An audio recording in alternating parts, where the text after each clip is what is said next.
On August 19, 1944, in a canvas tent pitched behind a hedgerow 6 miles south of Ardennes, France, a German feldwebel named Kurt Wegener sat on a wooden crate with his hands on his knees.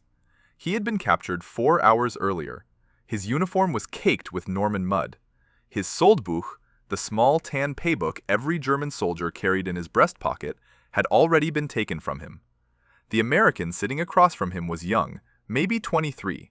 He wore no rank insignia on his fatigues. He spoke German, not the careful German of a textbook, but the fast, colloquial German of someone who had grown up hearing it at a dinner table. And he knew things.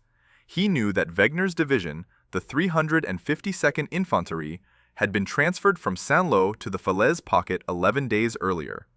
He knew the name of Wegener's battalion commander. He knew that the division had received a shipment of replacement troops from Wehrkreis 6 in early July, teenagers most of them, from training depots near Münster. He knew the exact number of operational MG-42 positions in Wegener's company as of 10 days ago. He knew that the division's artillery regiment had lost its last 2 functioning 105mm howitzers near Villers-Bocage. Wegener had not said a word. The American leaned back. He opened a small book, a red-covered manual, thick, no bigger than his hand, and flipped to a page already marked with a crease. He read aloud the names of every unit that had been attached to the 352nd since its formation in 1943. He listed them in order. He noted which ones had been pulled away and when. Then he looked up and asked his first real question. The feldwebel answered it. He answered the next one, too. Not because he was afraid, not because he was threatened, because it seemed pointless to lie to a man who already knew. This scene, or some version of it, happened thousands of times between June 1944 and May 1945. In interrogation tents behind Omaha Beach, in bombed-out schoolhouses in Aachen, in farmhouses along the Rhine, in makeshift cages in the Hürtgen forest. German prisoners sat down across from American interrogators and discovered something that didn't make sense. The Americans knew more about their own units than they did.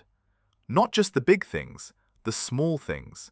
Transfer dates, replacement schedules, commander names, equipment losses. A German lieutenant captured near Metz in November 1944 would later say that the interrogator knew his division's order of battle better than his own division's staff officer did.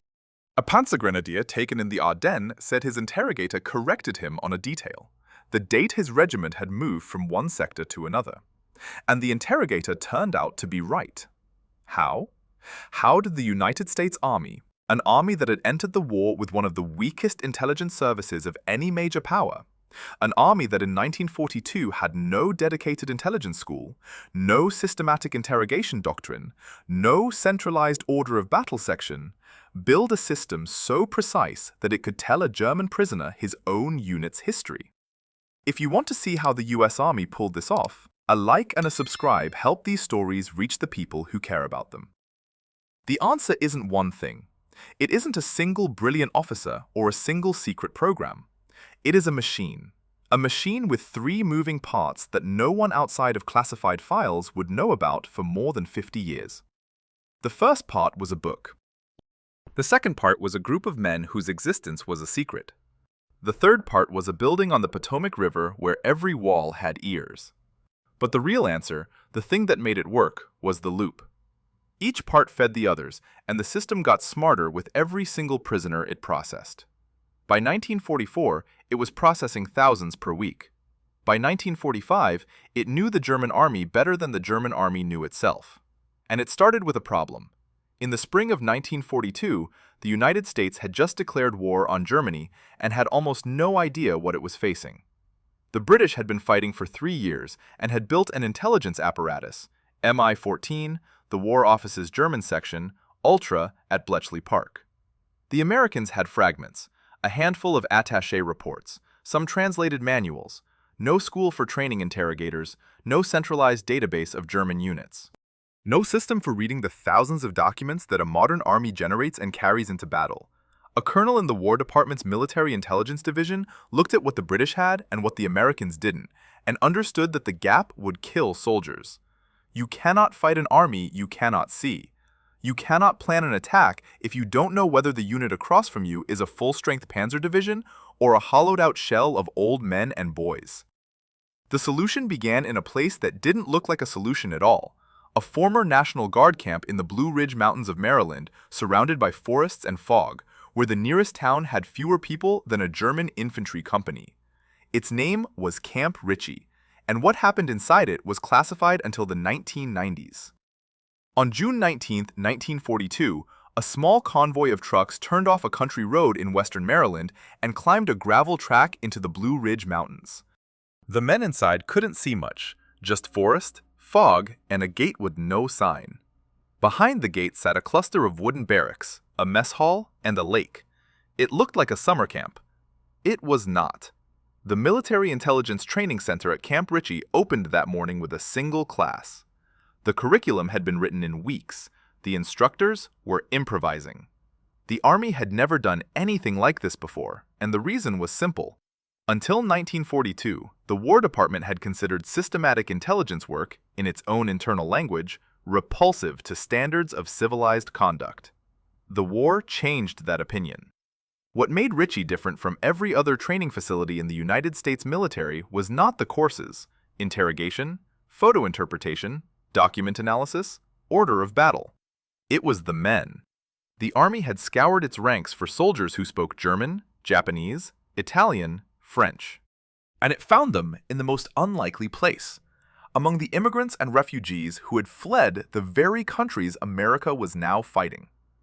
Remember that, because the weapon this camp would produce, the reason a German prisoner in Normandy would sit across from an interrogator who spoke his language better than some of his own officers did, was born from that single decision. The Army took the people Hitler had thrown away and turned them into the sharpest intelligence tool of the war. Of the roughly 19,000 men who had passed through Camp Richie by 1945, about 2,000 were German-born Jews. Many had arrived in America as teenagers, alone, sent by parents who could not get out themselves. They had learned English in high school hallways in Brooklyn, in stockrooms in St. Louis, on factory floors in Detroit. They had been classified by their own adopted country as enemy aliens. And now the Army wanted them, specifically because of the language, the culture, the knowledge of how a German soldier thinks, what he fears, what words make him talk. One of them was a 21-year-old private named Gunther Stern. He had been born in Hildesheim, a small city in Lower Saxony. In 1937, at 15, his father put him on a ship to America. His parents, his younger brother, his younger sister stayed behind. He would never see them again. Stern, who would later go by Guy, arrived at Camp Richie in 1943. The training lasted 8 weeks. What he learned there would define the rest of the war for him, and it began with a principle that sounded almost too simple to work. The instructors called it overwhelm with knowledge. The idea was this: before you ask a prisoner a single question, you already know the answers. You know his division, you know his regiment, you know the name of his company commander. You know where his unit was last month, and you know where it was transferred, and you know how many replacements it received. You know all of this before the prisoner sits down. And then, in the first 60 seconds, you show him that you know. The effect was devastating. A captured German soldier, exhausted, confused, separated from his unit, sits down expecting to give only his name, rank, and serial number. The American across from him, speaking flawless German, casually mentions the soldier's battalion commander by name. Mentions the village where his unit was positioned last Tuesday. Mentions that his regiment received 43 replacements from a training depot in Paderborn. The prisoner's calculation changes instantly. He walked in thinking, I know things they want. I will say nothing. Now he thinks, they already know everything. What's the point of silence? As Stern would describe it decades later, we displayed all the knowledge we had. The prisoner would come to the conclusion, why should I call attention to myself and have the enmity of the U.S. Army sitting on me? They practiced this on real prisoners. The Army brought captured Germans to Camp Richie so the trainees could run live interrogations under instructor observation. They built a full-scale replica of a German village on the camp grounds, streets, storefronts, houses, so the men could practice navigating an occupied town. Some trainees dressed in Wehrmacht uniforms and played the role of prisoners, while others interrogated them. They memorized German unit insignia, rank structures, equipment markings. They studied the organizational charts of every known German division until they could recognize a unit from a shoulder patch, a paybook stamp, a fragment of letterhead. And then they learned something else, something the instructors emphasized above all other techniques. Never take notes in front of the prisoner. The moment you pull out a pencil, the German remembers he's being interrogated. He tightens, he stops talking. Instead, keep it conversational. Offer a cigarette. Ask him how he was captured. Let him talk. And when he mentions a detail, a place name, a date, a number, file it and keep going. Write everything down after he leaves the room. By the spring of 1944, Camp Richie had produced thousands of graduates. They were formed into 6-man IPW teams, interrogation of prisoners of war, and attached to combat divisions preparing for the invasion of Europe. But here's what those teams carried with them that no other army's interrogators had. The thing that made the overwhelm with knowledge technique actually work in the field, not just in a training exercise. It wasn't their language skills. It wasn't their understanding of German culture. Those helped, but without this one object, they would have been guessing. It was a book, red cover, 550 pages, small enough to fit in a cargo pocket, and inside it was the entire German army, every division, every commander, every known transfer, every identified unit, indexed, cross-referenced, and updated to within weeks of the invasion. The men who built that book were working 12 miles south of the Pentagon, in a place the Army had erased from every map. In December 1943, a 30-year-old captain named John Klug drove south from Washington along the Potomac River, past Alexandria, past Mount Vernon, to a fenced compound that officially did not exist. There was no sign at the gate. The mailing address was a post office box, P.O. Box 1142. The buildings inside looked like barracks, because they were barracks. The location had been carved from the old Fort Hunt military reservation, on land that had once been part of George Washington's Mount Vernon estate. Klug had been born in Chemnitz, Germany. His family had emigrated to Detroit when he was 8. He had put himself through Columbia University on a scholarship and $7,000 in poker winnings. He spoke fluent German and fluent English, and the Army had decided that this combination, plus a mind that could hold vast amounts of information in precise order, made him the right man for a job that most of the military didn't know existed. He was now the chief of the Military Intelligence Research Section, MIRS, at Fort Hunt. His staff was 25 men. Almost all of them were Camp Richie graduates. His principal assistant was a 41-year-old Austrian-born sergeant named Alfred Newton, who had an unusual specialty. He could read a German soldier's paybook the way a doctor reads an X-ray, seeing things inside it that the soldier himself had never noticed. Their mission was to build a book.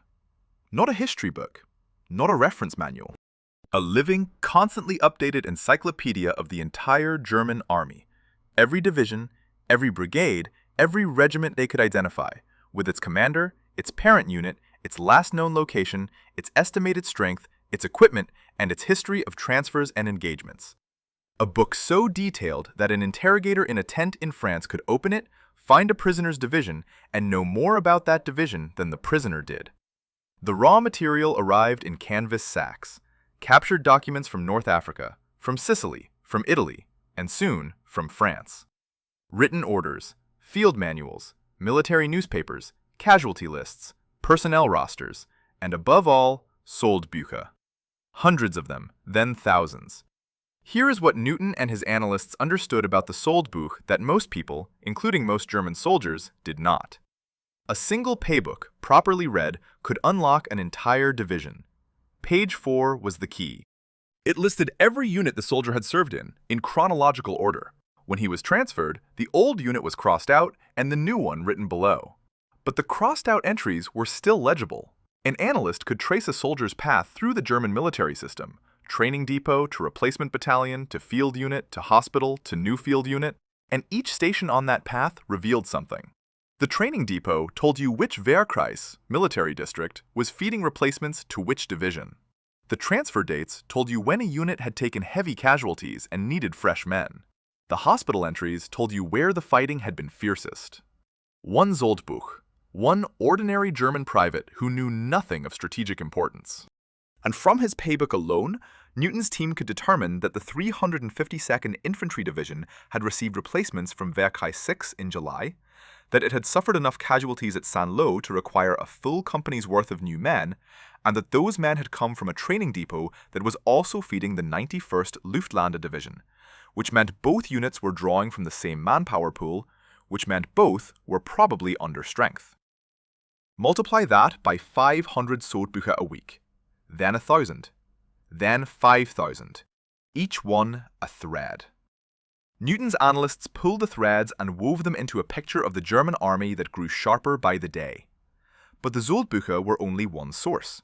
Kluge's team also read captured field orders, and the Germans, as one CIA post-war study noted, documented their activities in extraordinary detail. Movement orders, supply requisitions, ammunition reports, ration strengths, court-martial records, military mail, unit newspapers. Every scrap of paper that passed through Fort Hunt was catalogued, cross-referenced, and fed into the master files. By early 1944, those files had become the book. The War Department published it in February under the title Order of Battle of the German Army. It had a red cover, and everyone who used it called it the Red Book. The 1942 version had been 230 pages and covered roughly 180 divisions. Kluge's version was 550 pages. It covered more than 250 divisions, including the Waffen-SS. It listed commanders, it cross-referenced subordinate units to parent formations, it cataloged types of small units, engineer battalions, signal companies, replacement depots, that the earlier edition had ignored entirely. It measured 7 3/4 inches by 5 1/4. It fit in a cargo pocket. Kluge's team shipped copies to General Eisenhower's staff. It became part of the D-Day planning. And then Kluge did something that turned a good book into a weapon. He never stopped updating it. As new documents arrived, as new prisoners were interrogated, as new details emerged, the analysts revised the files and sent updates to the field. The Red Book was not a snapshot. It was a living thing. And yet, the book was only half the weapon. An interrogator in Normandy could open the Red Book and know a prisoner's division. But there was another kind of knowledge flowing out of Fort Hunt, knowledge that didn't come from any document. It came from the prisoners themselves, in moments when they believed no one was listening. Because inside P.O. Box 1142, someone was always listening. The entire compound, every barracks room, every common area, every interrogation cell had been wired. Microphones the size of small watermelons were hidden in overhead light fixtures, behind walls, under tables. There were microphones in the mess hall. There were microphones in the trees. And in an underground bunker beneath the camp, a team of German-speaking monitors sat with headphones on, around the clock, writing down every word. A staff sergeant named Werner Moritz sat in a concrete room beneath Fort Hunt with headphones clamped over his ears, a notepad on the table, and nothing to look at but a wall. He had been doing this for hours. Above him, 2 German naval officers were sharing a room. They had been told they were being held temporarily before transfer to a permanent prisoner of war camp. They had not been told about the room beneath them. Moritz listened. The 2 men talked about their girlfriends. They complained about the food. One described a sergeant he hated. The other told a joke that wasn't funny. Moritz estimated, and he would say this years later, that probably only 20% of what he monitored was useful. The rest was noise, homesickness, boredom, gossip. But that 20% changed wars. Because when the 2 officers stopped talking about women and started talking about work, about the boat they had served on, the patrol they had run, the weapon they had tested, the order they had received, Moritz wrote it down word for word. And those words went upstairs to analysts who knew exactly what they were hearing. This was the part of P.O. Box 1142 that even some of the interrogators stationed there didn't know about. The compound processed roughly 3,400 high-value German prisoners over the course of the war. submarine commanders, rocket engineers, Luftwaffe pilots, staff officers. They arrived in buses with blacked-out windows. They were treated well, astonishingly well. Liquor, cigarettes, decent food, outdoor recreation. One prisoner tried to escape, not to flee, but because he didn't want to be transferred out. The good treatment was not kindness, it was engineering. A comfortable prisoner talks, not in the interrogation room, there he's on guard, but in his bunk at night, to the man in the next bed, when he believes the conversation is private. That's when a U-boat officer mentions the depth at which a new acoustic torpedo arms itself. That's when a Luftwaffe engineer describes the guidance system he was working on before he was captured. That's when a staff officer from Army Group B grumbles about a transfer order that reveals which divisions are being pulled from the line and sent east. The monitors had standing orders to flag certain words: Atomkraft, Rakete, U-Boot, anything related to rockets, nuclear research, submarine technology, or new weapons. When a keyword surfaced, the transcript went straight to a senior analyst.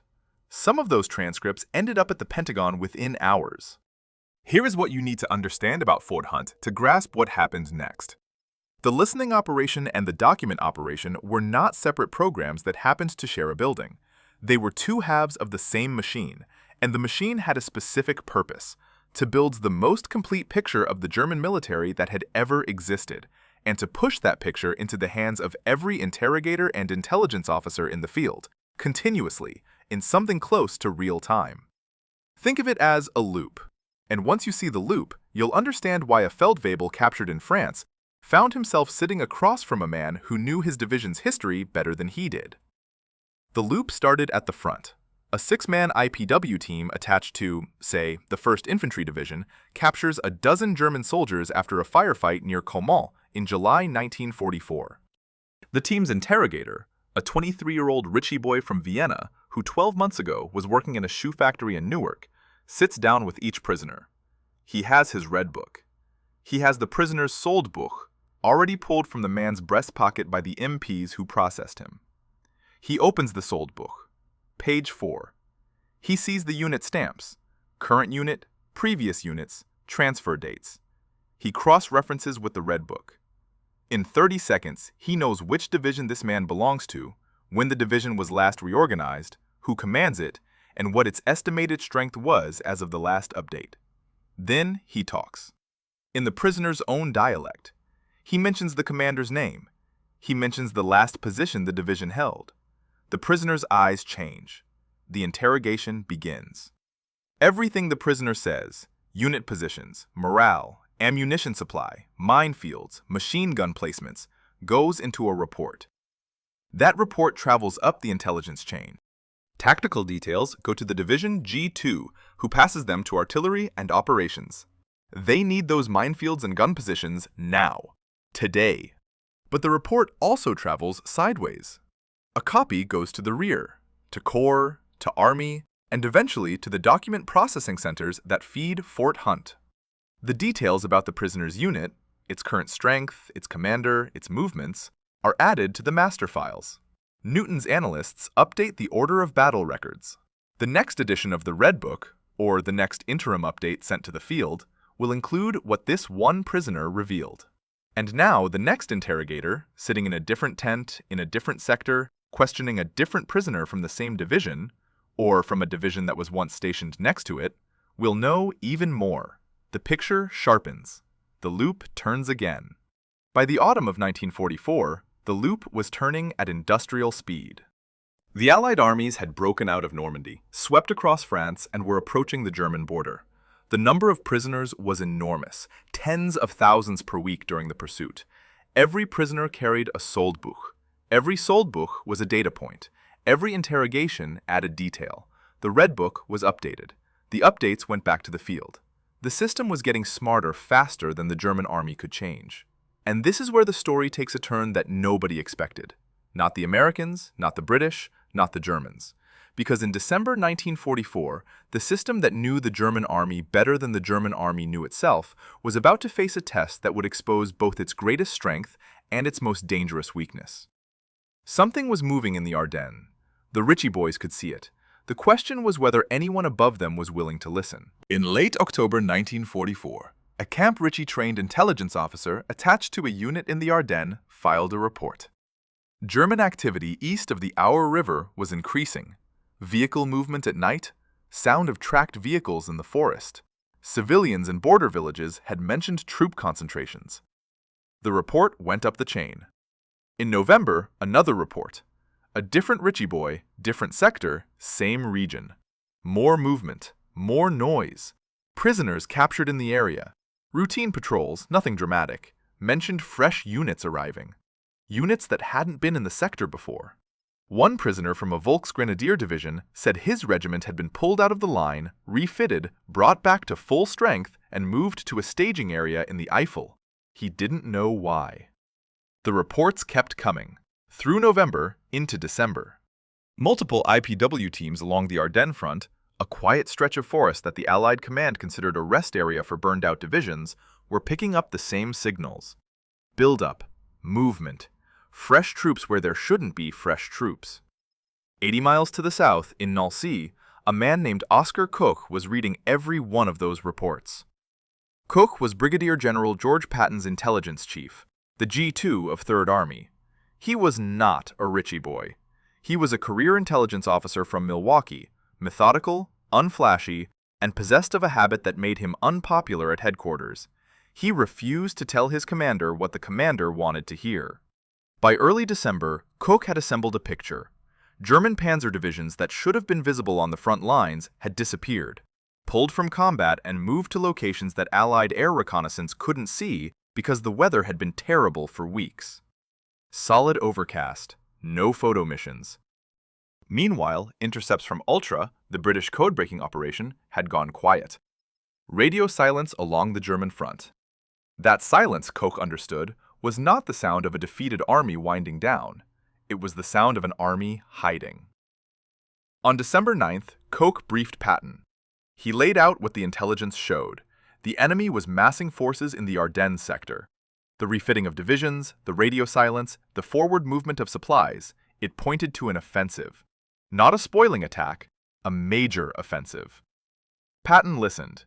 And then he did something that no other senior American commander did in those critical days. He told his staff to prepare contingency plans. If the Germans hit the Ardennes, 3rd Army would be ready to turn north. But Patton's headquarters was not supreme headquarters. At Chef, Eisenhower's command, the prevailing assessment was different. The Germans were beaten. The Ardennes was quiet because it was a backwater. The movement reports from the field were noise, not signal. The chief of intelligence at Chef, Major General Kenneth Strong, would later admit that the signs had been there. But in December 1944, the institutional assumption was that Hitler no longer had the strength for a major offensive. It was the most consequential intelligence failure of the war in Europe. And it was not a failure of collection. The Richie Boys had collected. The IPW teams had filed reports. The prisoners had talked. The Soldbücher had been read. The system had done exactly what it was designed to do. The failure was upstream. The men who gathered the intelligence were not the men who decided what it meant. On December 16th, at 5:30 in the morning, the Ardennes exploded. German artillery, hundreds of guns, opened fire along an 80-mile front. Then the panzers came. 20 divisions, including 4 SS Panzer divisions, slammed into a stretch of the American line held by 6 divisions, 2 of them fresh from the States and untested. The first hours were chaos. Entire regiments were overrun. Communications broke down. Units that had been in quiet positions for weeks suddenly found Tiger tanks in their rear. The roads jammed with retreating vehicles, displaced civilians, and German commandos in American uniforms sowing confusion. And in the middle of that chaos, the Richie Boys did something that the system had never been designed for, but that their training made possible. They improvised. IPW teams that had been processing prisoners at a steady pace were suddenly flooded. In the confusion of the German breakthrough, prisoners were being captured in clusters. Disoriented paratroopers from Skorzeny's special operations, Volksgrenadier troops who had advanced too fast and been cut off, tankers whose vehicles had run out of fuel. They arrived at collection points without escorts, sometimes without guards, and the Richie Boys interrogated them on the spot, in ditches, in cellars, in the backs of trucks. Because the tactical intelligence those men carried was needed not tomorrow, not in a report, but right now, in the next 30 minutes, before the next German column hit. A Richie Boy with the 28th Infantry Division interrogated 17 prisoners in a single night during the first week of the Bulge. From those 17 men, he identified 3 separate German divisions that Corps headquarters had not yet confirmed were in the sector. That information went directly to the division commander. It changed how he positioned his defense. This was the system's paradox. It had failed to predict the attack because the people at the top hadn't listened to the people at the bottom. But once the attack began, the people at the bottom, the IPW teams, the document readers, the men with the red book and the fluent German, became the only reliable source of intelligence the American command had. Aerial reconnaissance was grounded by weather. Ultra-intercepts were sparse because the Germans were using landlines. The order of battle was scrambled because units were moving faster than headquarters could track. All that was left were the prisoners, and the only people who could make them talk quickly enough to matter were the Richie Boys. There was one man in particular, and what he did during those weeks earned him a medal and a method that the Army would study for years. His name was Guy Stern, and he had invented a character called Commissar Krukov. Guy Stern had a problem. It was January 1945, and the Battle of the Bulge was grinding into its final phase. His IPW team was processing prisoners faster than at any point in the war. Dozens a day. Sometimes more. The interrogations needed to be fast. Minutes, not hours, because the tactical situation was changing constantly, and yesterday's intelligence was already stale. Most prisoners talked. The overwhelm with knowledge technique worked on the majority. A man who believes you already know everything will usually fill in the gaps. But some didn't. Some were true believers. SS troops, paratroopers who'd been told that surrender meant execution. Officers who'd sworn personal oaths to Hitler and intended to keep them. For these men, the Red Book and a fluent German accent weren't enough. Stern needed a new tool, and he found it in the one thing that terrified German soldiers more than American captivity: the Russians. By late 1944, every German soldier on the Western Front had heard the stories from the East. Soviet prisoner of war camps, forced labor, starvation, Siberia. The accounts filtering through the ranks were so horrifying that some German units fought to the death against the Soviets, but surrendered readily to the Americans. The gap between those two fates was the widest lever in any interrogator's toolkit. Stern and a fellow Richie Boy named Fred, whose last name Stern rarely mentioned in later accounts, built a routine around that lever. Fred would borrow a Soviet uniform. Where he got it, Stern never fully explained. Fred would put it on, the jacket, the shoulder boards, the cap, and transform himself into a character they called Commissar Krukov. The routine worked like this. A prisoner who refused to talk was brought into a room where Commissar Krukov was waiting. Krukov, Fred in Soviet uniform, would speak to the prisoner in German, harshly, with a Russian accent. He would inform the prisoner that under an agreement between the Allies, uncooperative prisoners captured on the Western Front could be transferred to Soviet custody for further questioning. He would describe, in some detail, what Soviet questioning involved. The prisoner would resist. Krukov would grow angrier. Then Stern would enter the room. American uniform, calm voice. He would intervene, physically stepping between Krukov and the prisoner, telling the commissar to back off, that this was an American prisoner and would be treated under the Geneva Convention. Krukov would argue. Stern would argue back. The confrontation looked real because, in every way that mattered to the prisoner, it was real. Two officers from two armies disagreeing over his fate. And then Stern would turn to the prisoner and say, quietly, "Look, give me something and I can keep you here. Otherwise, I can't help you." They talked. Almost every time, they talked. Stern received the Bronze Star for what the citation called his method of mass interrogation. The word mass was not about volume alone. It was about speed. In a battle where the situation changed by the hour, Stern had found a way to break resistant prisoners in minutes instead of days. But hold that detail, the speed, because it connects to something larger. The entire American intelligence system, by early 1945, was operating at a speed the German army had never encountered from any opponent. And the reason was the loop.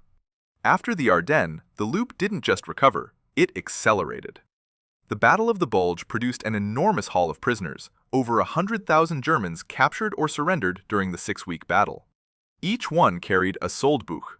Each one was interrogated, even if only briefly.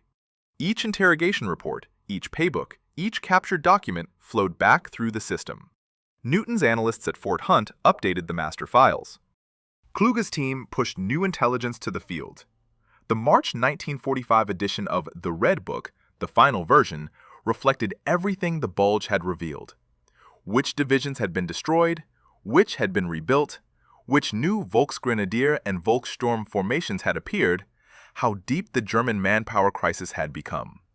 When American forces crossed the Rhine in March 1945, their intelligence officers carried a picture of the opposing German forces that was, in many cases, more accurate than the picture held by German corps and army commanders themselves. This was not an exaggeration. German communications had broken down.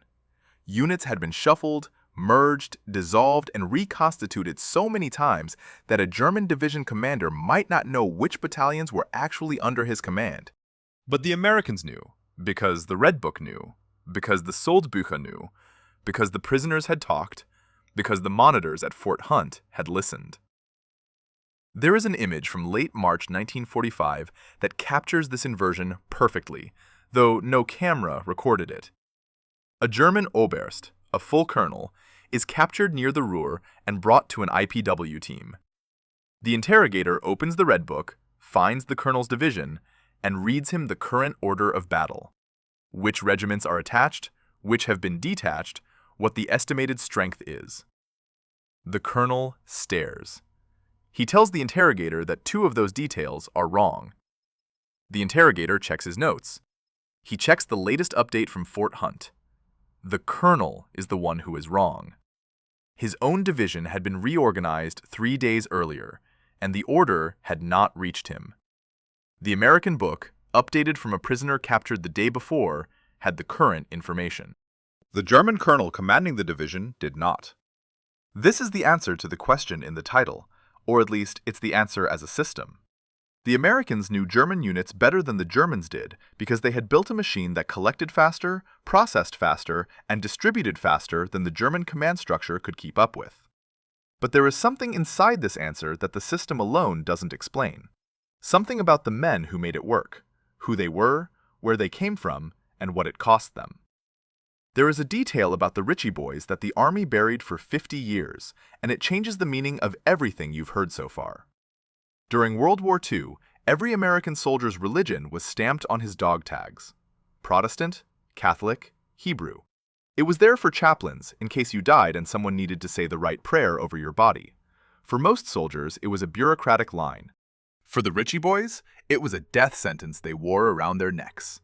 Nearly 2,000 of them were German-born Jews.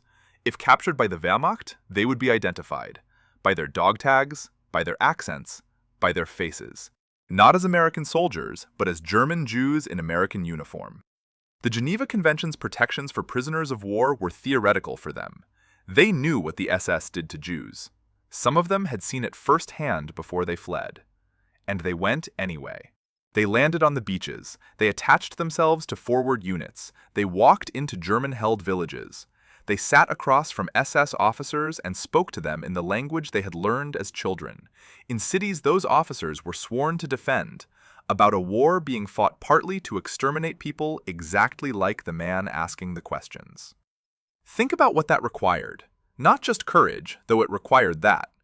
Think about what it required every time a Richie boy sat down with a prisoner and had to keep his voice even, had to offer a cigarette, had to build rapport, had to say, calmly, in flawless German, "Tell me about your unit." Guy Stern landed in Normandy in June 1944. He was 22. He had not heard from his family since 1938. His parents, his brother Eleanor, his sister Werner, he didn't know where they were. He didn't know if they were alive. He carried that weight through every interrogation, every firefight, every mile from Normandy to the Rhine. After the war ended, he went back to Hildesheim. He found neighbors who remembered his family. They told him what had happened. His parents, his brother, and his sister had been deported. They had not survived. The exact details, which camp, which date, he would never fully establish. He was the only one left. Stern never spoke about his wartime service. Not to friends, not to colleagues. Not even to his wife.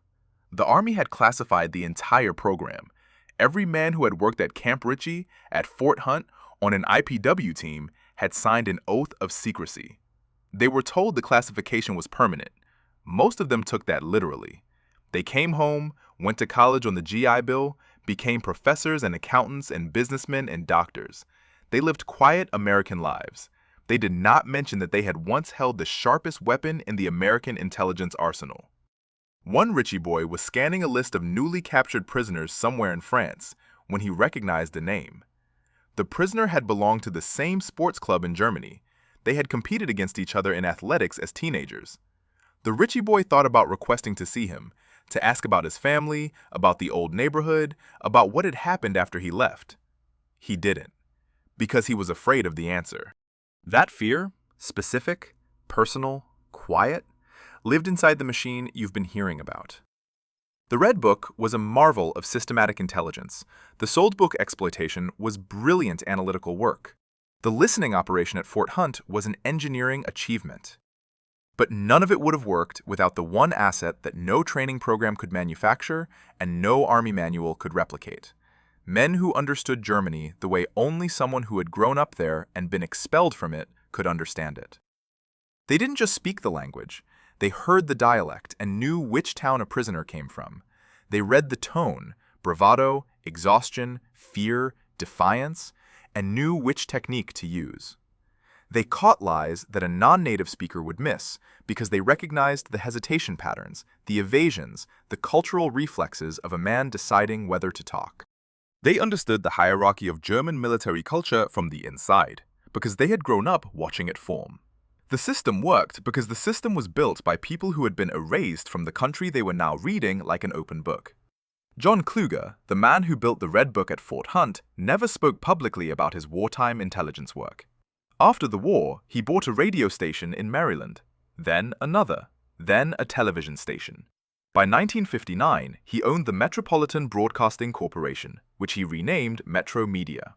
He built it into the largest independent television business in the United States. In 1986, he sold the television stations to Rupert Murdoch for $4 billion. Those stations became the foundation of the Fox network.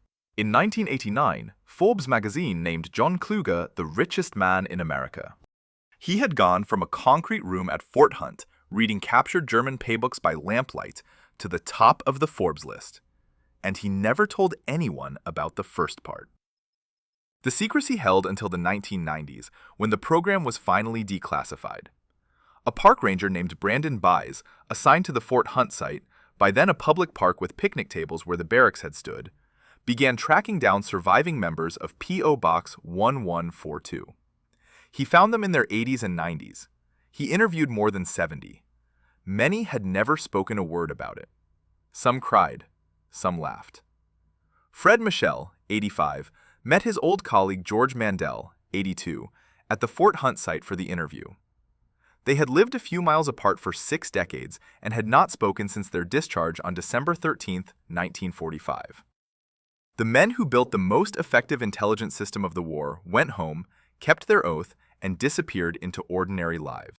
The country they served never knew their names. Until now. And there is one more thing about this story that ties the beginning to the end. Let's go back to that tent near Argentan in August 1944. The feldwebel sitting on the wooden crate. The young American who knew things he shouldn't have known. That interrogator, whoever he was, and the records don't preserve his name, was almost certainly a Richie boy. A 6-man IPW team attached to a division pushing through the Falaise Gap. 22, maybe 23 years old. Born in Hamburg or Frankfurt or Berlin. Fled as a boy. Lost family he would never find. Trained in a mountain camp in Maryland where he memorized German unit insignia until he could identify a division from a collar tab at 10 feet. given a red book that contained more information about the German army than most German generals carried in their briefcases.